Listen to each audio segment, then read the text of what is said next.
All right. Who's ready to? Can you guys see the presentation here? Yes, yes.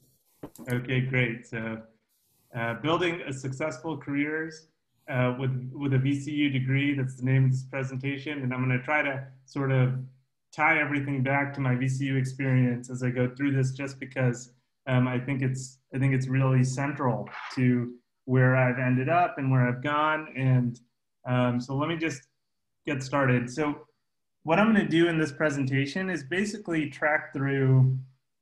start with what I'm doing now, and then track through my time at VCU and sort of how it's led me to where I am now, and any takeaways that I have from that. And then I'm happy to answer questions, any questions that folks have as I go through it. And so you can feel free to jump in and ask questions if you want, or you can type them in the chat, or I can answer questions at the end, whatever you feel comfortable doing. So I'm currently a public defender in Albuquerque, New Mexico, as Thomas had mentioned. If you've never been to New Mexico, you should come out here. It's a really beautiful state. You can see on the map, we're right, west of Texas. We border Mexico, and we've got Arizona to the west of us. And so, if you should feel free to come out here. You see that picture of the hot air balloons. There are often hot air balloons just sort of flying around out here. It's really beautiful. We get a lot of sunshine. And on the bottom left there is the state flag, which is the sun symbol for the Zia people. There are a lot of Pueblos or native people here in New Mexico, and the Zia are one of them. And so there's a rich sort of mix of cultural heritage here between people who settled here historically from Spain, people who came from Mexico, and also indigenous people to this area. And so it's a really interesting, unique place. And then on the right here is some New Mexican food, which is a really huge attraction. One of the reasons that I came out here, and I got to say, it's delicious. So I hope that you'll come out here sometime for the food, if not for anything else. So I just wanted to quickly explain to you what a public defender is, because I'm sure you guys are really well informed and you probably know, but just in case you don't, a public defender is a lawyer who represents a low-income person who's accused of a crime. And in our criminal legal system, those folks are disproportionately people who come from low-income communities of color here in the United States. The reason that public defenders exist is the Sixth Amendment of the US Constitution. So it notes that a number of things rights that defendants have in criminal prosecution, but at the very end there it says that you have a right to have the assistance of counsel for defense. Now, it wasn't always the case that, you guys, I'm sure you've seen, if you've ever watched TV or watched legal dramas or whatever, the officer will say you have the right to remain silent. Anything you say can and will be used against you in a court of law. You have the right to a lawyer. If you can't afford one will be appointed to you, et cetera, et cetera. Now, it wasn't always the case that even though this thing is written in the Constitution, that people actually had a right to a lawyer that was enforced. There was this really important Supreme Court case in 1963 called Gideon v. Wainwright that interpreted this clause of the Sixth Amendment in the US Constitution to mean that, if you're too poor to afford an attorney, it's the state's responsibility to appoint you one. That's what that, because if we don't have a mechanism for giving somebody a lawyer if they can't afford one, then the Sixth Amendment doesn't really work. And so, you can read that language there. That's from the case. And and even if you're not a lawyer, it's a nice case to read just so you understand this right and why we have it. A lot of Supreme Court cases like that. Some are really good at instructing us about the rights we have. Some are incredibly boring and you should never read. Even as a lawyer, I often try to avoid the really boring cases, and I sort of have a really specific interest in criminal law. I just wanted to quickly go over a few facts with you about our criminal legal system. So there are 3 million people in jail and prison today, and these statistics might actually be a couple years old, but there are 3 million people in jail and prison today, which is outpacing population growth and crime. I think there's a total of 7 million people in the US who are, involved in the legal system in some way, whether they're in jail or prison or whether they're on probation or something like that. Between 1980 and 2015, the number of people incarcerated increased from roughly 500,000 to 2.2 million. So there was this huge ballooning growth of our criminal legal system. A part of that started with the Reagan administration, but a part of that is also due to the crime bill that was passed in the 90s, which unfortunately was co-sponsored by Joe Biden, which sort of reshaped how our criminal legal system works and resulted in a lot more people getting incarcerated. We have 5% of the global population, but 25% of the world's prison population. 32% African-American and Hispanic population, but 56% of the incarcerated population comes from those groups. So what that means is Hispanic people and African-American people are overrepresented in our criminal legal system. And that should lead you to ask some questions about why that is. Why is it that, this fraction of our population is overrepresented in the criminal legal system? And I would encourage you to sort of explore that and understand that. And you can find those sorts of patterns, not just in our criminal legal system, but in all other aspects of society, whether it comes from education to healthcare or whatever. And I think it's really something that we have to focus on is understand why those differences exist. Thankfully, it's become a little more common now to talk about systemic racism and what that means and what implicit bias means and how that can have effects on policy and how people are treated. But that's what you'll find if you poke a little bit into these numbers and you try to understand why it is that some folks are overrepresented in different parts of our system.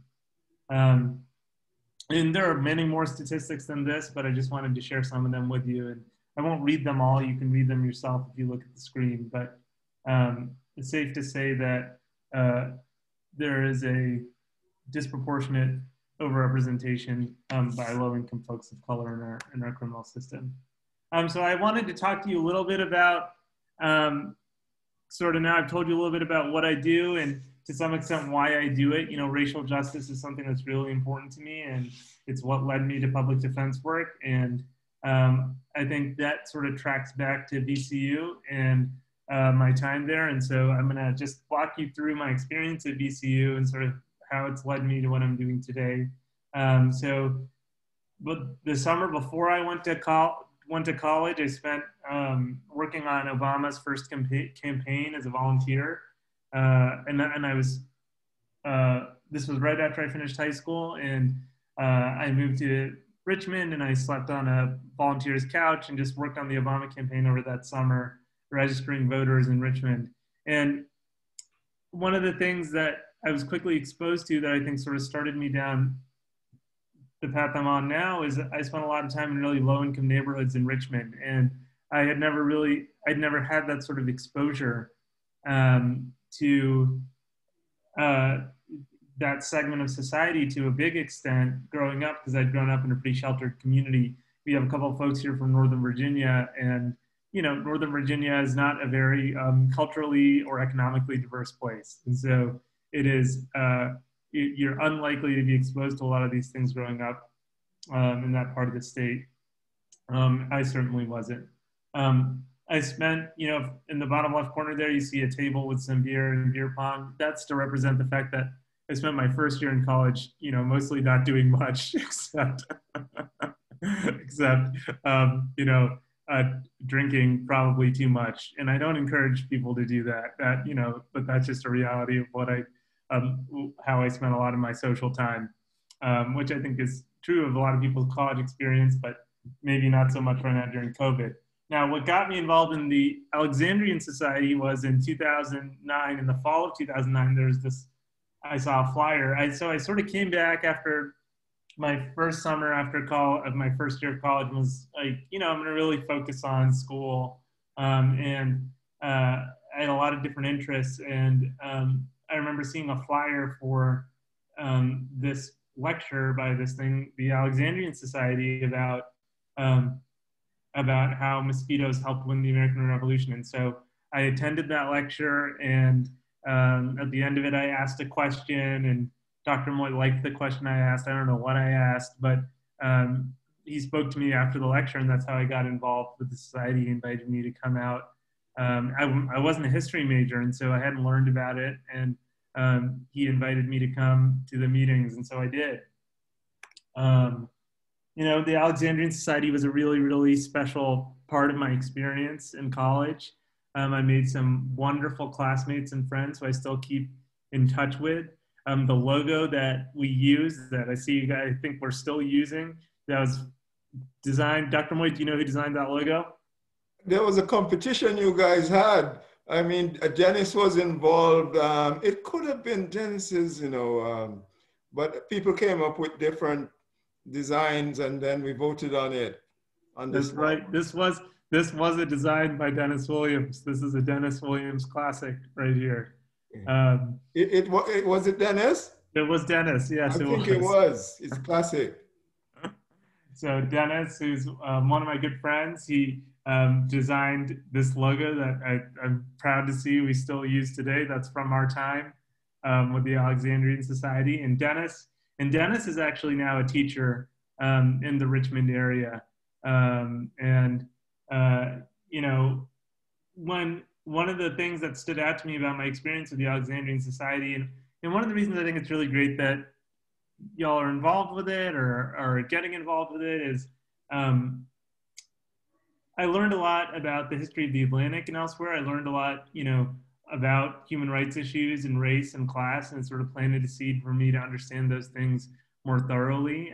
You know, learning a lot of information about the history of the Atlantic and the transatlantic slave trade and how that affected the Americas and other parts of the world. You know, these were things that really planted a seed in me. And then on top of that, I think just doing the stuff we did as an organization helped me learn a lot of transferable skills in management and people skills, and sort of working with folks to, you know, when you put on lectures, even this lecture series, you know, there are all sorts of things you have to organize and coordinate, and that all takes effort. And those skills are skills that all stick with you no matter what you do, whether you go into teaching or whether you go into grad school, or both or whatever. You know, these are transferable skills that you're going to carry with you. While I was at VCU, I too was a triple major. I don't know how important that was to, you know, for me, it was more of just like an academic curiosity. I have a degree from VCU in mass communications, and then another degree in international studies and religious studies, which was a double major. You know, for me, it was just more of a, you know, I don't think I ever planned to do that. I just was really interested in what I was learning, and I just tried to take as many classes as I possibly could. And I ended up, you know, as I was approaching my final year of school, I was talking to, you know, one of the counselors or registrars or whatever, and I noticed that I was really close to just getting another major. So I just took a few more classes in order to do that. While I was at VCU, in addition to the Alexandrian Society, I volunteered at the Maymont Farm, which is in Richmond. It's a really beautiful farm. If you haven't been there and you're in Richmond right now, I know Will said that he grew up outside of Richmond in the suburbs. You should certainly go visit Maymont. It's a really beautiful place. I used to clean their barns and pick up animal crap. But it was good, you know, builds character kind of thing. It was a good experience to get outside. I used to do that on the weekends. I mentored some elementary school students at the Carver Promise programs, Carver Elementary is close by the VCU. I worked at Smoothie King for a year, which was a unique experience. You know, again, this transferable skill thing, I can make really good smoothies. And the only reason I can do that, it largely comes from my Smoothie King experience.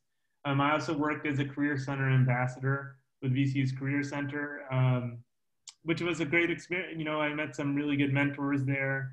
I learned how to make a good resume. You know, these are all things I sort of picked up. And then I also put a picture there just of Belle Isle because my friends and I would spend a lot of time there on the James River.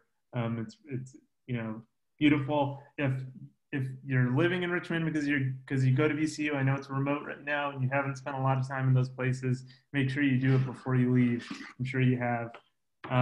But Richmond's a really beautiful, unique place.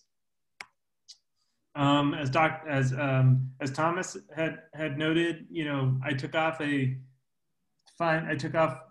my fall semester of my final year of school to go intern at the White House, which wasn't something I expected I was going to get the opportunity to do, but it ended up, and so I seized it and I went, and it was a really, really wonderful experience.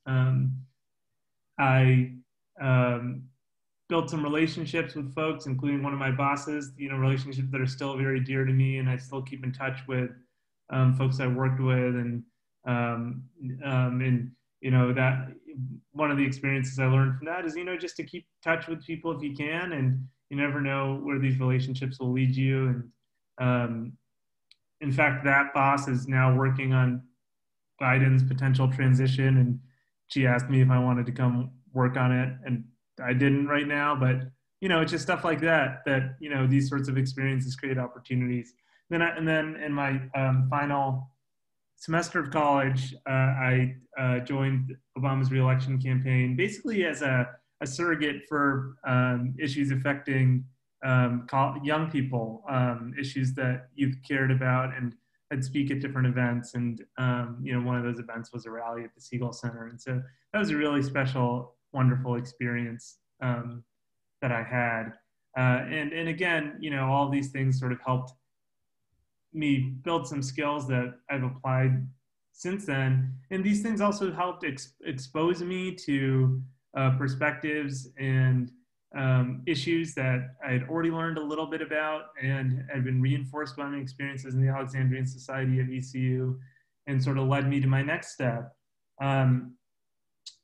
When I was finishing up at VCU, you know, based on sort of what I'd studied, based on my experiences in the Alexandrian Society and the history we'd learned, I decided that I really wanted to go work on issues that affect low-income communities of color. And one of those issues is education.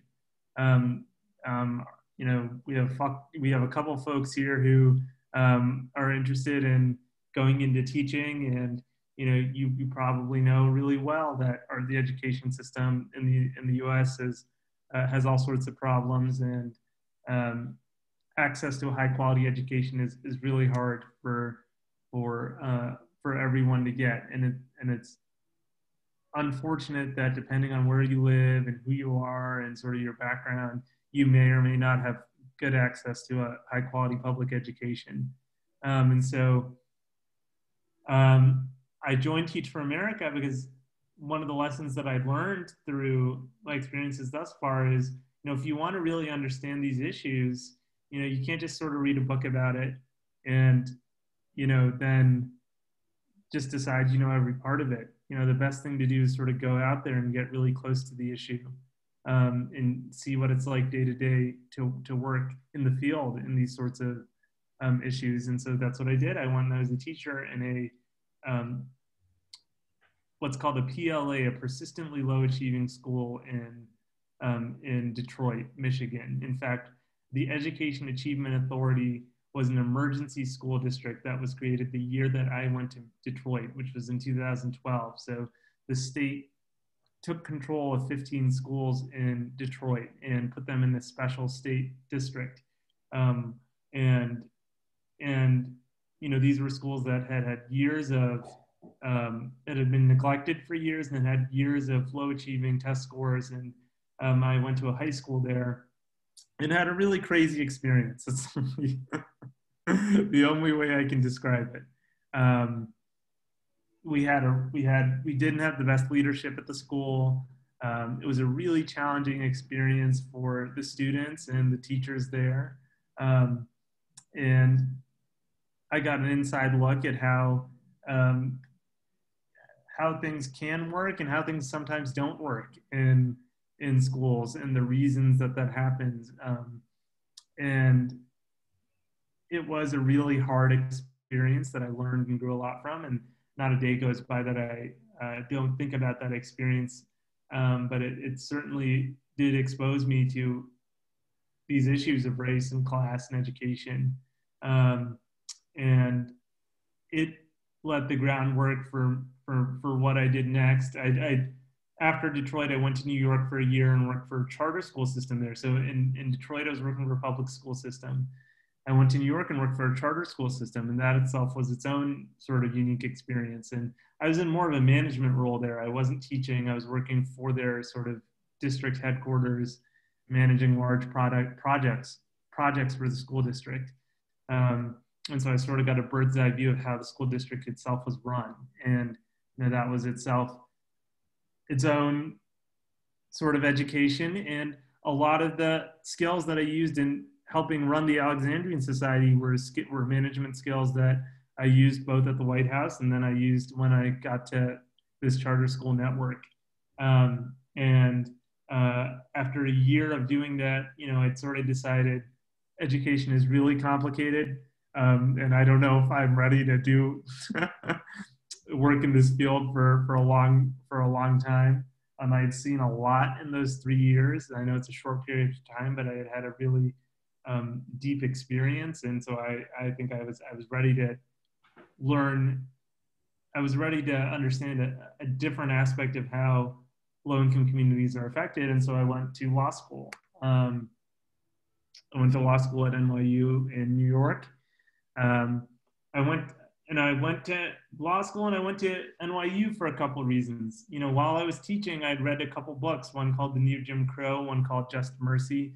I don't know if you guys saw the movie Just Mercy that came out. It's a really cool movie with Michael B. Jordan. It's based on a book by the character Michael B. Jordan played, who's not a character, he's a real person, Bryan Stevenson, who is a lawyer in Alabama. He runs an organization called the Equal Justice Initiative.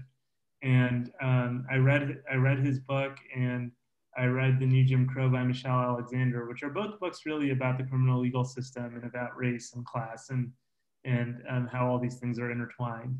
And Professor Stevenson was teaching at NYU. He still teaches there at the law school. And so, and he runs a clinic where students can go work at his organization. And so I really had my heart set on NYU because of that, and I ended up going there.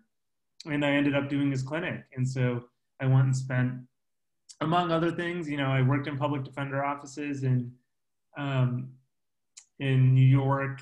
And also one of the things I did is I went and worked for Professor Stevenson organization in Alabama called, in EJI, it represents folks who are on death row. It also just pursues, litigation on behalf of incarcerated people, children who are incarcerated, also adults.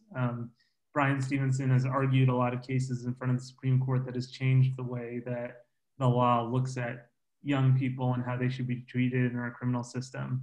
And so I went down there, I worked for his organization for a few months. I helped open a museum and memorial down there that they've been planning for several years. It's a really beautiful memorial. You should go there sometime. That's the picture on the very bottom. It's a memorial to the over 3,000 people who were the victims of lynching and racial terrorism in the South between the period after the Civil War leading up through the 1950s. And you probably learned in high school about the Great Migration, which is this period between basically 1915 and all the way up through 1950, where thousands of people emigrated from the South to other parts of the United States, the West and the North. And what you learned in high school was that that was due to sort of jobs growing in the North, industrialization in the North, and a declining economy in the South. But the reality is that a lot of people fled the South because of racial terrorism and lynching and unequal treatment. And there's a really great book that you can read about this called The Warmth of Other Suns that I would highly recommend. It's about the Great Migration, and it frames the Great Migration in terms of, all the different reasons that folks left the South to go to other parts of the country. But I would read The Warmth of Other Suns. It's a really wonderful book. It's by an author named Isabel Wilkerson. And I think it's a good companion book to these other books here. I'm sort of rambling about that, but if you ever get a chance, you should go down to EJI. You should see the work that they do. But when I was in the South, I spent a lot of time, going to some of the prisons there. I also did that in New York when I was a student. And also, I just traveled to different parts of the South. One of the things that EJI does is it documents where lynchings happened in the South. And if you're not familiar with what a lynching is, so let me just define that. It's an extrajudicial killing that would often happen in the South in order to terrorize low-income people of color, or just communities of color in general. So what would happen in lynchings in the South is, for very minor social transgressions, as the white community would often interpret it in the South, Black men in particular would often get killed. There were all sorts of rules and codes you had to follow in the South, some that were spoken, some unspoken, things you could do, things you couldn't do that was often used as a tool of social control for folks in the South during that time. And if you broke those rules, it would often result in your death or the death of your loved one. And so these lynchings were used sort of as a tool of enforcement to sort of maintain the social order in the South during that time period. And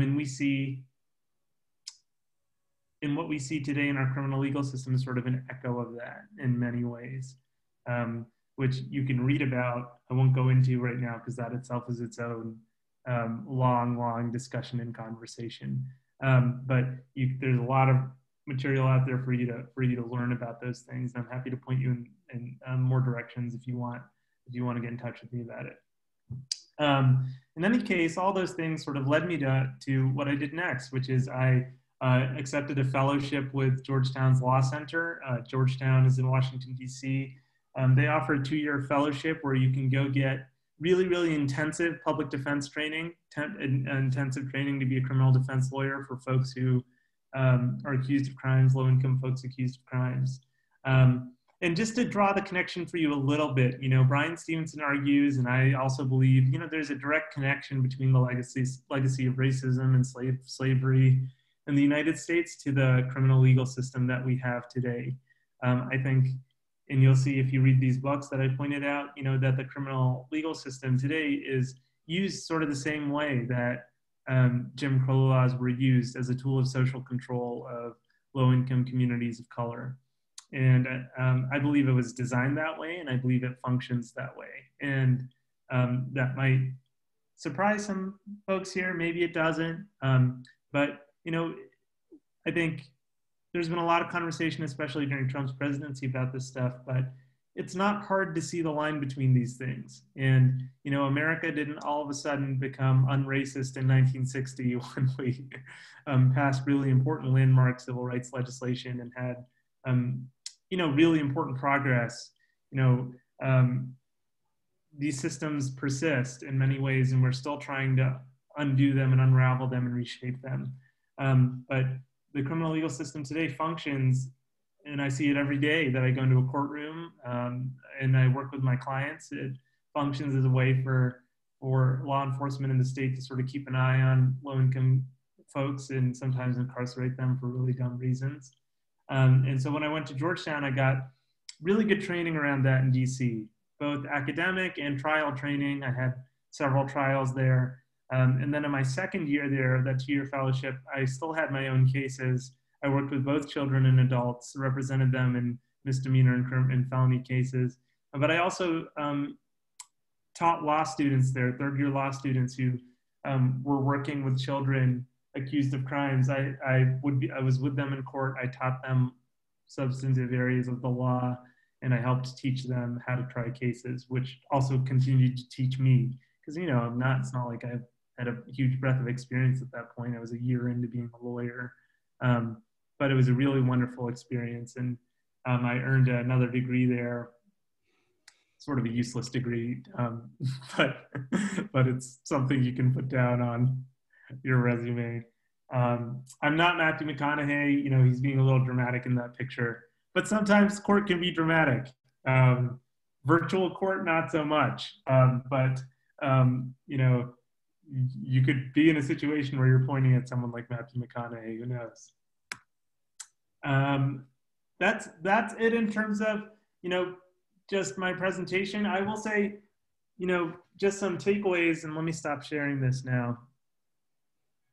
I think there's like for me, there's a pretty straight line between what I started doing, you know, when I left high school and came to Richmond and started working, you know, going to college at VCU and learning the things I learned in the Alexandrian Society, and also based on what I was studying there, to what I'm doing now. There's sort of a common thread. And one of the common threads and one of the takeaways is, you know, if I can give you some unsolicited advice, one would be, don't be afraid of doing things that are outside of your comfort zone or don't seem connected to what you want to do long term.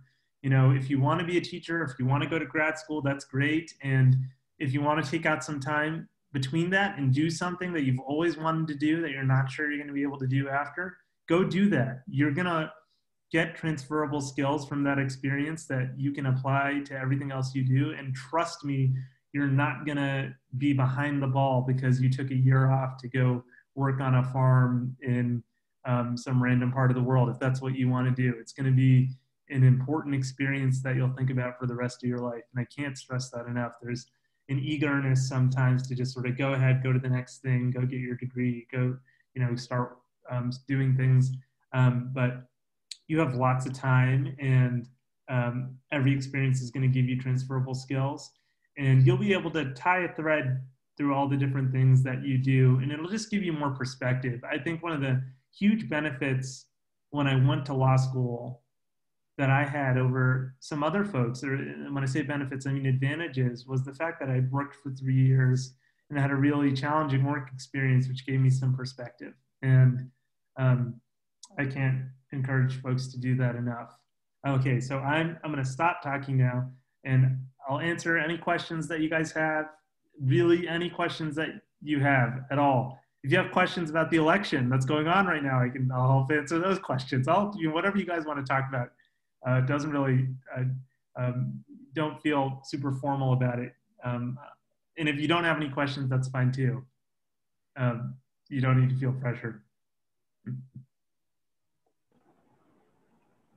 So, Sai, I have some questions, but I want to wait for other people to ask theirs first. So, other people jump in, please. Yeah, I want to know your opinion on Joe Biden's involvement in the '94 crime bill. Mm-hmm. You know, you mentioned it briefly, and you know, I mean, all we can sort of do is laugh about it because, you know, he's who we're all voting for. But like, what do you think about that, just sort of in general? Mm-hmm.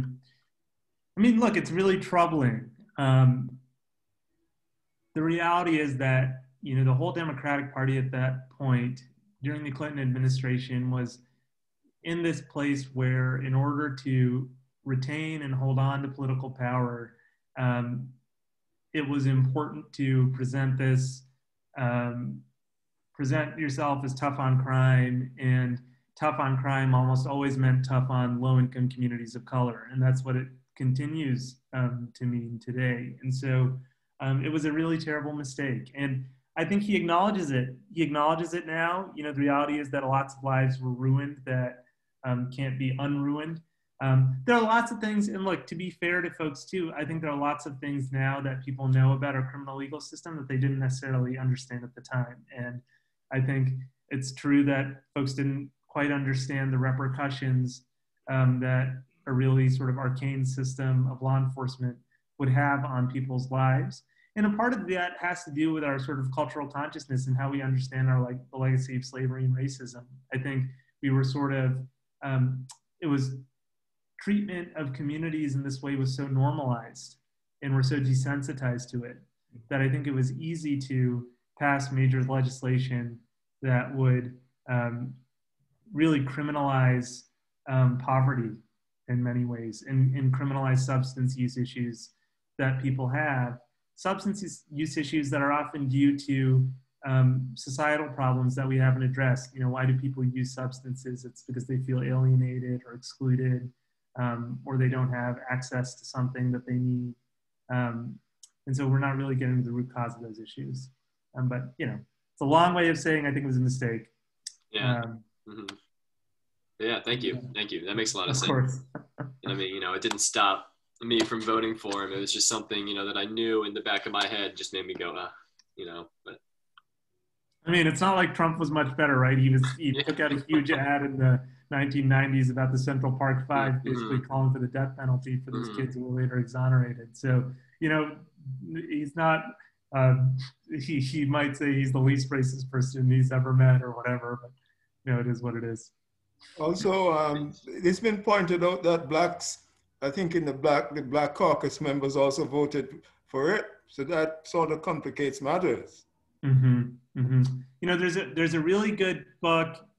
Folks in my line of work have mixed feelings about it, but I think it's a book that you should read if you'd like to, called Locking Up Our Own by James Forman, who's a professor at Yale Law School. And it documents not only this crime bill that's from the 90s, but specifically how Washington, D.C. sort of, how it changed its criminal legal system over time, and how a lot of that was due to Black lawmakers. And, you know, James Forman is Black. The book's called Locking Up Our Own. His whole thesis is, you know, a lot of this, you know, everybody's kind of got blood on their hands. And it was sort of airing a lot of dirty laundry that I didn't think people wanted to see, but it's an important perspective. And it's another book I'd recommend if you want. Okay, why don't you do me a favor? With the book recommendations, just send them to me or Will. And that would include Michelle Alexander. And Stephen is here, so Stephen had said to me once, if you could get Michelle Alexander for the Alexandrian Society, we would pay for some of it or whatever. Of course, you remember, Stephen? That sounds great. Yeah, so send us the list. I just need folks to work with. As you know, we used to get some of the very best scholars. And so I had a quick question about, I'm familiar with how public defenders in Virginia are compensated, but I'm not sure, is that a universal process across the nation? And if it's not, how are public defenders compensated in New Mexico? So it sort of depends. So public defenders are not paid as much as they should. You know, obviously, you know, that's part of the problem that we also have with teachers, with a lot of civil servants who take jobs like this. You know, they're not really well compensated. Now, how public defender offices are funded and where salaries come from, it sort of depends state by state. You know, some states, the public defender office is a state agency. So for example, in New Mexico, you know, the law office of the public defender is a state agency. So I'm a state employee. I have like a state, you know, I have a state pension or retirement account, you know, that is waiting for me if I'm a public defender here for a long time. In other places like New York, for example, it's a mix of different nonprofits, different organizations that receive a mix of state and private funding. In Washington, D.C., it's also a state agency. And so, you know, it sort of depends place to place. And so the funding for them comes from sort of depending on whether it's a part of the government or whether it's a nonprofit. Does it depend on the outcome of the case in other places? I know in Virginia, for example, public defenders get paid from the state if their client loses. And I was very shocked to learn that. It seemed like something that was deeply flawed in the system. And so I was just curious, is that, you know, a standard practice, or is that something that as Virginians we need to work to change? So yeah, I mean, I think I'd draw some distinctions. So I think probably the straight up public defenders, like the ones who work for the public defender office in different parts of Virginia, same for New Mexico, they're salaried employees. So they're probably not getting paid case by case or anything. But the reality is that most places also have, because there's such a need for attorneys to represent folks from the private bar can basically sign up to be a part of a panel that will get hired to take public defender cases. and they'll often get paid based on a number of appearances they have or the number of cases they get and how those trials go. And so there are some perverse incentives for, depending on place to place, again, depending on folks from the private bar who take some of these cases. And it's a huge problem. I mean, I think you're totally right, you know. But public defender offices themselves usually just get a chunk of the budget and can allocate that budget how they see fit. And employees like myself we're salaried. We don't get, you know, how any one case goes doesn't affect how we're paid. Okay, I appreciate it. Yeah, of course. In other words, you're always paid. In other words, you're always paid big money.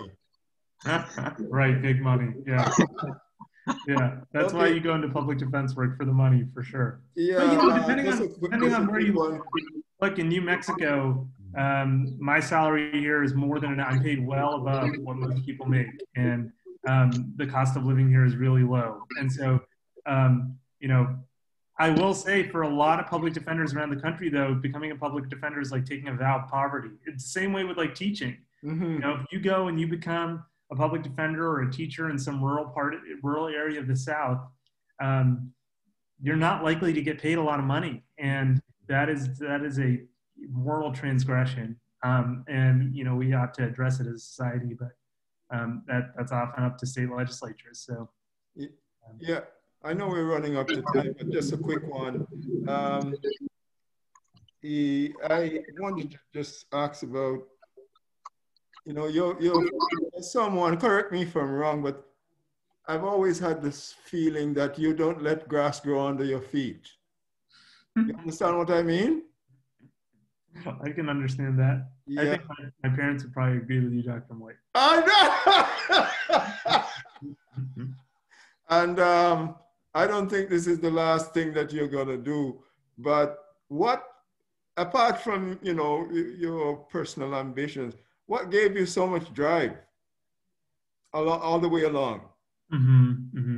You know, here's what I'll say, Dr. Moy, is I think, and this is why I really encourage folks to go into communities and do work in communities, is I think once you get proximate to issues, you get really close to issues, and you see some of the injustices in our society and how folks are mistreated, you really can't ignore it, especially once you're face to face with it, you know. And I think that's part of the reason my teaching experience was so important. You know, it would have been very hard for me after that experience to sort of just go work for Google or something like that. And so, not that I think that's a bad thing. If you want to go work for Google, you could probably do some really great stuff. I'm not trying to be dismissive of going and choosing whatever line of work you want to do.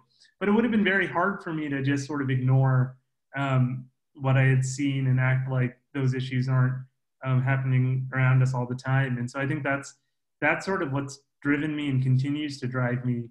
And it's good to have an anchor like that. You know, there are all sorts of things that can drive you, all of which are equally valid. You can be driven by ambition. You can be driven by a desire to have power or money or whatever. Those things are, you know, that's certainly true for a lot of people. But I do think if you're driven by a need to address injustice that you see around you, it's a good driver because it won't lead you into compromise in ways that you may regret later. And like I said, there are a lot of ways to do good. You don't have to, you know, go become a teacher in a remote parish in Louisiana. You can do there are all sorts of ways to impact the world. And so, you know, do whatever works for you.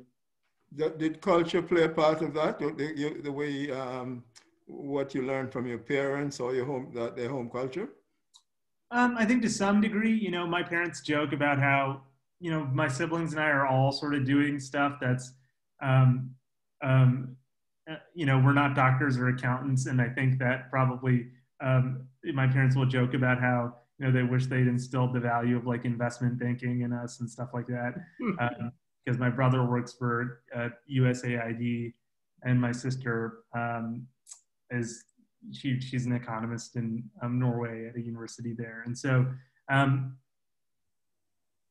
think my parents, though, you know, jokes aside, really instilled public service as an important value. I know the time is up, but I'm happy to answer more questions if you have them. You guys, and if you have to go, you can feel free to go. Please don't feel like you have to stay on right now just because I'm talking. I was wondering if you had any thoughts, or I guess it's been said that for a while now, the Supreme Court has kind of been doing Congress's job. Mm-hmm. I was wondering if you agreed with that statement, if you thought that was true, and if so, what are the implications with that in regards to like the latest Supreme Court justice? Mm-hmm. You know, so what that really comes down to is this debate that a lot of lawyers and non-lawyers have about what the role of the Constitution is. You know, there's sort of two ways of looking at it. One is this thing called originalism, or this originalist perspective, which is, you know, the Constitution was written many years ago, and it was written a particular way, and our job is to follow it and interpret it as folks, you know, back when it was written would have interpreted it. And so you shouldn't really go outside of what the Constitution says, because there's nothing that says you're allowed to do that. And that's sort of the school of thought that somebody like Justice Barrett comes from, and Justice Kavanaugh and Justice Gorsuch, this idea that we should really abide by what the Constitution says explicitly and not go beyond that. Now there's another perspective, there's this perspective of a living Constitution, which is that, you know, the Constitution isn't a static document, and how we interpret what it says should change depending on what's going on in society, and we shouldn't look at it the way that, you know, folks did hundreds of years ago, because it is not 100 years ago. And this, you know, while a democracy was envisioned, this sort of multicultural democracy probably wasn't. And so we shouldn't be limited to what the founders thought hundreds of years ago. And if you interpret it through that way, it gives you a little bit more leeway in interpreting the Constitution to make decisions that might affect policy. And so that's when people say that the Supreme Court is legislating, what they're basically saying is, okay, they're going beyond the scope of what they should be doing and making decisions that Congress should be making, because they're making decisions about constitutional law that change how laws are interpreted. Now, my perspective, and I know you were asking for my perspective, I'm an ardent living constitutionalist. I think that we should use the Constitution as a tool to improve the lives of people. And I don't believe there's any reason that we should interpret the Constitution based on how wealthy white landowners did hundreds of years ago, who would have never envisioned that I'd be speaking to you in the first place. And so, you know, these are people who wrote into the Constitution the 3/5 compromise. So, you know, Justice Thurgood Marshall wrote when he was a Supreme Court justice, an opinion that the Constitution is a defective document. I mean, it's been amended many times. It took a civil war and major social transformation, including the civil rights movement, in order for many of the things in the Constitution to even apply to our lives today. So this idea that we should interpret it the way it was written hundreds of years ago is just, you know, absurd. And my perspective is you can only interpret it that way if, you know, you're not from the background of folks like me, or folks who are allies with folks like me, right? Or other people of color. And so I think that's where the divide comes from. It's a long way of answering your question, but it just means that sometimes I do think it's appropriate for the court to make decisions that may impact legislation, or, you know, maybe it's something that Congress could legislate but is choosing not to. I think if it's something to protect and expand people's rights, we should do it.